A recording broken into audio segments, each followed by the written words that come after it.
insane. From 400 rating, all the way up to 2000, the only opening where black actually has a higher win rate than white is the Caro kann defense. And after days of digging deep, I think I've figured out why. But to understand the answer, we have to travel back to the 19th century, during what's known as the Romantic era of chess, an era marked by bold and audacious moves, brutal sacrifices and aggressive openings like these. Players like the American prodigy Paul Morphy dominated with their wild tactical genius. Then came William Steinitz, the youngest of Taylor Joseph Steinitz's 13 sons. He learned to play chess at age 12, and later moved to the United States, but he couldn't keep up with the tactical chaos. So he took a completely different approach. Steinitz played positionally, favoring quiet openings over aggressive gambits. Instead of throwing pieces away for a flashy attack, he focused on pawn structure, kept all his material intact, and won easily in the endgames. His calm, methodical style is identical to the philosophy of the Caro kann defense, and his dominance was so overwhelming, it's said to have put an end to the Romantic era of chess. But why am I telling you about these ancient players? Because I believe the Romantic era is still alive today. It lives on in the style and attitude of players rated below 2000. Chaos reigns on the board. Gambits are everywhere. But here's the catch. They all seem to lose to the Caro kann defense. Some patterns are just too strange to ignore. So in this video, we're going to study 3 example games that show how this reserved opening seems to triumph over uncontrolled aggression. And in true old school fashion, our first game will pit 2 chess legends against each other. 2 legends who in terms of chess style, couldn't be more different. Tal, with the white pieces, played e4, an opening that aligns well with his daring attacking style and tactical brilliance. He was known as the Magician of Riga for a reason. But on the black pieces was Mikhail Botvinnik, the most principled of chess players, methodical, the kind of guy that checks his stool 3 times a week, to make sure all is in order. He believed preparation beats intuition, patience beats creativity, and with the calm reply of c6, in Game 18 of the World Championship match of 1961, a clash of 2 opposites was well underway in Moscow. d4 by Tal was met with d5, challenging the center. And if you're an aggressive player with the white pieces, e5 is the move for you. It gains kingside space and sets the stage for a ferocious attack. But the Caro kann is a solid defense, and the idea is to build a solid triangular pawn structure that will hold steady against any attack white throws at you. But before Botvinnik does that, he plays bishop f5 so his light squared bishop isn't stuck inside the pyramid. That is solid Caro kann principle. But Tal wasn't going to let Botvinnik dictate the pace of the game. He played h4, launching a quick kingside pawn storm. Why? If you watched part 3 of my previous video about pawn storms, you know why. But this wildly aggressive move comes with a hidden threat. If black blindly continues with his plan of e6, he will lose his light squared bishop. If you want to figure out how, pause the video, now. The idea is g4, hitting the bishop, and after bishop e4, f3 by white means the only safe square is g6. But after h5, you'd be surprised by the number of Caro kann players that fall into this trap every single day. The move h4 has proven to be so effective it is now known as the Tal variation of the Caro kann defense. But Botvinnik wasn't going to fall for it on this day. He played h6, creating a safe square for his bishop on h7. But after g4, he gets second thoughts and plays bishop d7. I'm guessing he was worried about the move e6. Botvinnik is not going to ruin his pawn structure, even if you offered him a free pawn for it. He was that type of player. And after c3 and c5, on move 7 of the game, we see the first white piece move. Wild. Tal was that type of player. Botvinnik defends his pawn with the move e6, but that leaves him with a bit of an issue. This is a bad bishop. That's a bishop with limited movement because it is in the same color complex as your pawn chain. So after knight e2, Botvinnik pushes to exchange his bad bishop for Tal's knight. We are witnessing world champion level positional understanding at play. But Tal's aggressive style comes with the belief that bishops will always be better than knights, so he welcomes the exchange. In fact, he helps it happen with the move knight a3. So, takes, and after takes, the question is, would Botvinnik give up yet another bishop for a knight, just so he can ruin white's pawn structure? The answer is yes. Takes, and this is the position on the board. White has the bishop pair advantage, but he has terrible pawns. These are doubled pawns. This is a backward pawn weakness, and it can be argued that these are overextended. So, will Tal use his bishop pair to launch a devastating attack, or will he lose slowly in a quiet endgame? Knight c6. Black immediately attacks white's pawn weakness. Bishop e3 protects, and queen a5 check eyes another one of white's multiple pawn weaknesses. But he is not in a hurry to capture it. This is the opening, and Botvinnik is developing his pieces. I personally would be all over that pawn, but Botvinnik is as principled as they come. Tal plays rook b1, attacking black's pawn, but instead of going for complications, Botvinnik calmly plays rook b8, protecting his b7 pawn. Chaos is the last thing you want as a Caro kann player, especially if your opponent is Mikhail Tal. Bishop h3 is played, creating a square for the king to occupy and be in some form of pseudo-castled position. Here, you would think the next move for a principled player like Botvinnik is to castle and ensure his king's safety, but in some positions, the king might be safer in the center than on the kingside. This is one of those positions.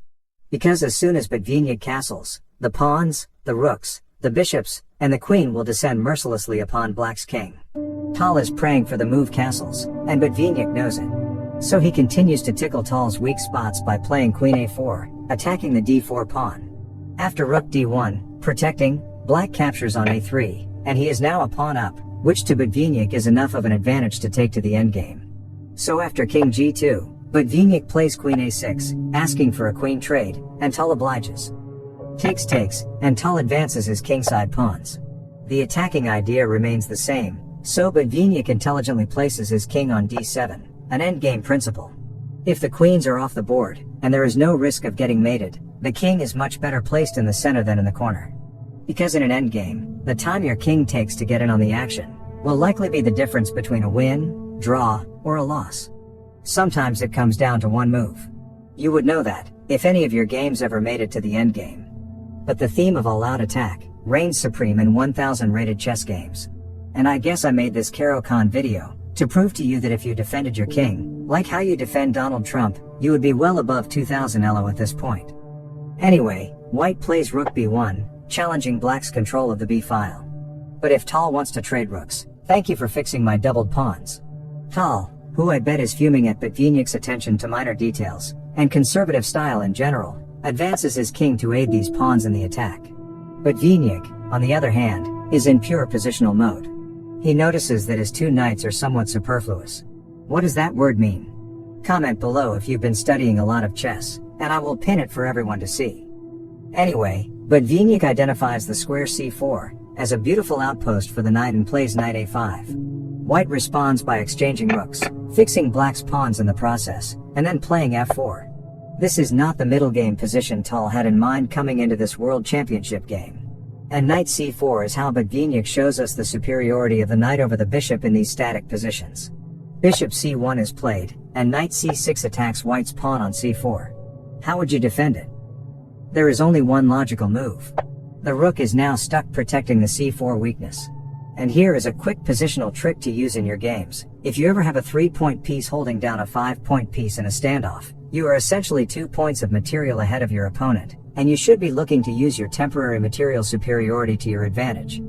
I personally would be pushing these pawns forward, looking to create an extra problem for white to deal with, but Botvinnik opts for knight before, luring this pawn to capture. a3 places the pawn under the protection of the bishop, but knight a2 seeks to trade that bishop immediately. f5, takes, but black has to be careful here. This is not a free pawn. That's because knight takes a3 will be met by rook a1, knight c4, and all of a sudden, white's rook infiltrates and gets ready to cause all sorts of problems on these two ranks. That's how easily a win can slip away in a game of chess. But Botvinnik is not the type to succumb to greed. He simply played b5, and this is a dream position for every Caro kann player.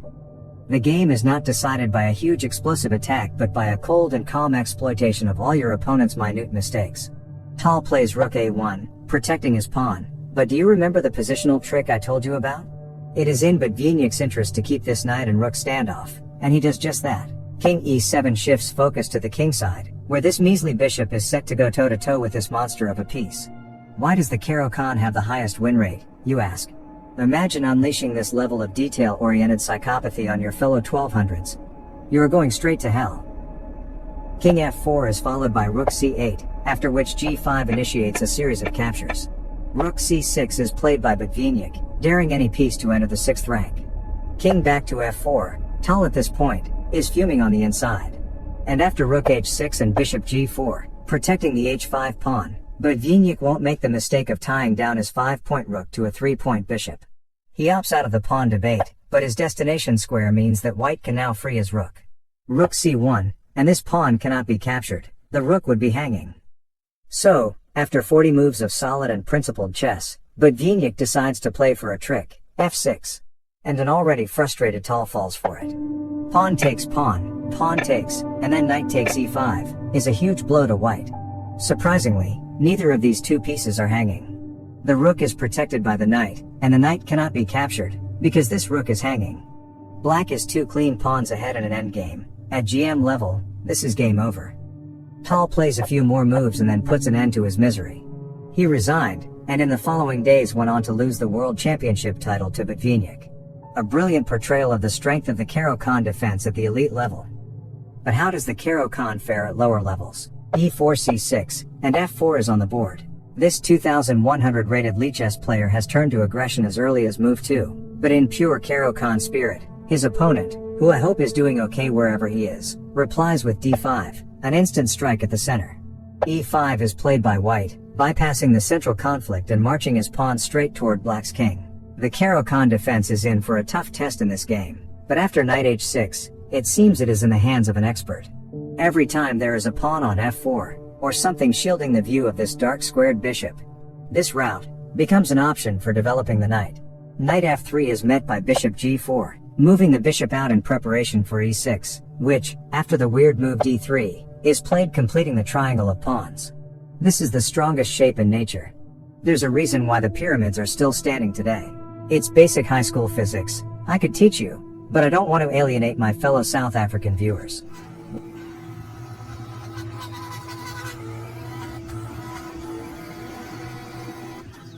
They ain't here for none of that.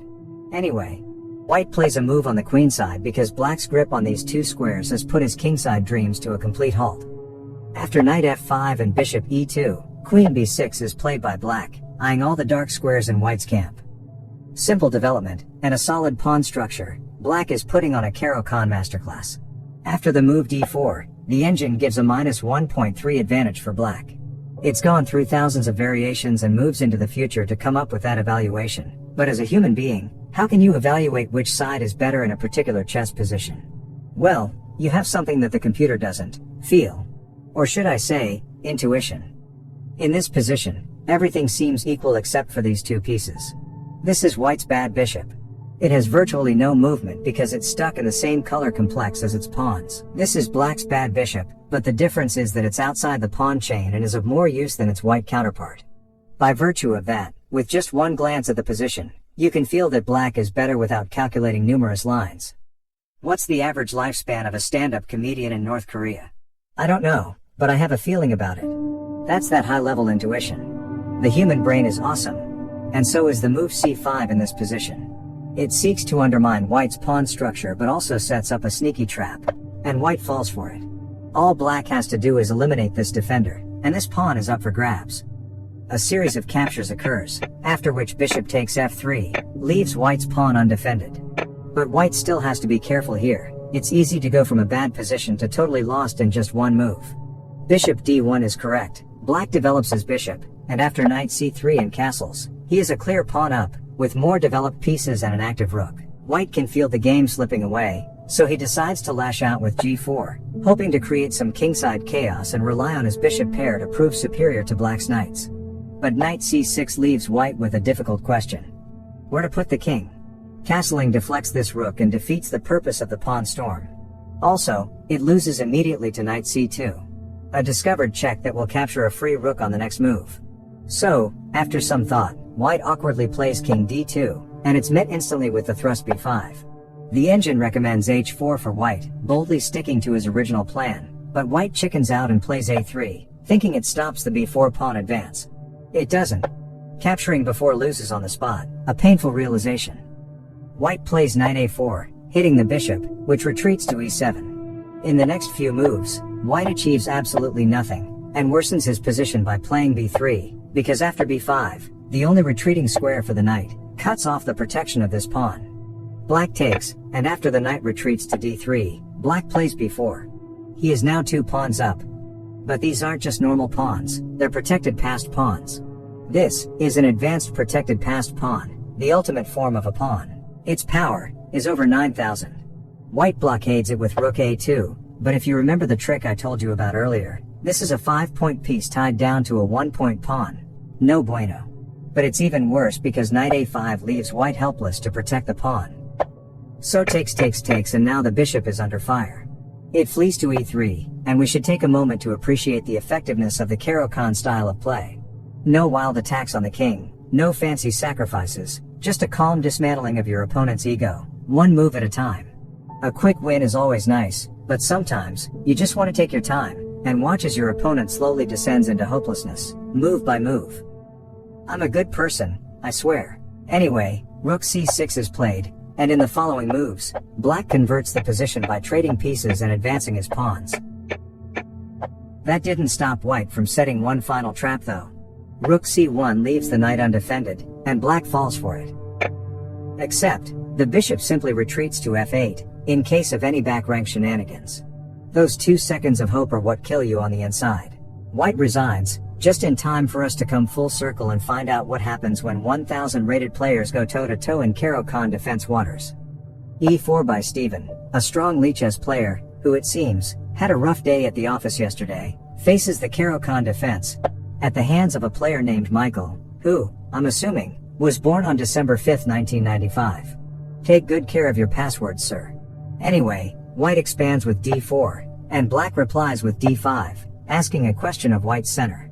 White goes for the advance variation, and after bishop f5 c3 and e6, are we about to witness flawless Caro kann play at 1000 rating? No. Unfortunately, calm and patient is not the way of the 1000s. c5 is played, and after the bishops are exchanged, black's pawn structure is in mild disarray. But white plays b3. I think the idea is to go bishop a3, and then capture on c5, a terrible plan. You don't want to spend 2 moves to make a threat that can be parried by 1 move. These are the kinds of small mistakes that accumulate into a bad position. But black replies in kind, playing knight e7, a blunder. It leaves the c5 pawn hanging, but somehow, this blunder is the best move in the position. If white takes c5, not only does he ruin his beautiful pawn formation, but he also won't keep the extra pawn after a move like knight c6. Knight e7 is a 2500 level move. These 1000s are out of control. White develops a knight preparing to castle, and black plays yet another engine recommended move. But after bishop e3, the move f6 brings us back to 1000 elo land. I wouldn't be looking to open the center if I had an uncastled king like this one. That's how you get mated on move 9. But takes is met by castling, and after bishop d6, it looks like black's king will be safe after all, but at the expense of a pawn. A pawn which white doesn't capture, due to circumstances beyond his control. Black takes the chance to trade it. And surely now, he will castle and bring his king to safety. No. Bishop c7 first, because, at 1000 elo, the queen belongs on d6, aiming at the h2 square, drooling, waiting for the knight to move. White sees through this plan and plays g3, defending against a threat that hasn't even been made yet. So black castles and goes back to the drawing board. But why am I analyzing such a terrible game, you ask? The truth is, the Caro kann is not an easy opening to master. Don't be fooled by how easy the previous Caro kann players made it look. Most of your games will be as chaotic as this one, if not more, and that's okay. I feel it's better to learn a solid opening on which you can track your long-term progress, than to give in to the chaos, and play your Latvian or chimpanzee gambits, which you will abandon as soon as you hit 1500. Let me know what you think. Anyway, after all that speculation, white finally reveals the brilliant idea behind g3. Knight h4 offers a trade of knights, takes and instead of capturing the pawn with the queen, which I think would have worked marvelously, black makes his intentions obvious by playing queen d6. Even my little brother with the IQ of a dead baboon can see these 2 pieces are up to no good. f4 is played instantly, but black has one more trick left in the tank. h6, knight d2 and g5, enticing white with a free pawn. Takes is the kind of happiness only a dirty chess player is familiar with.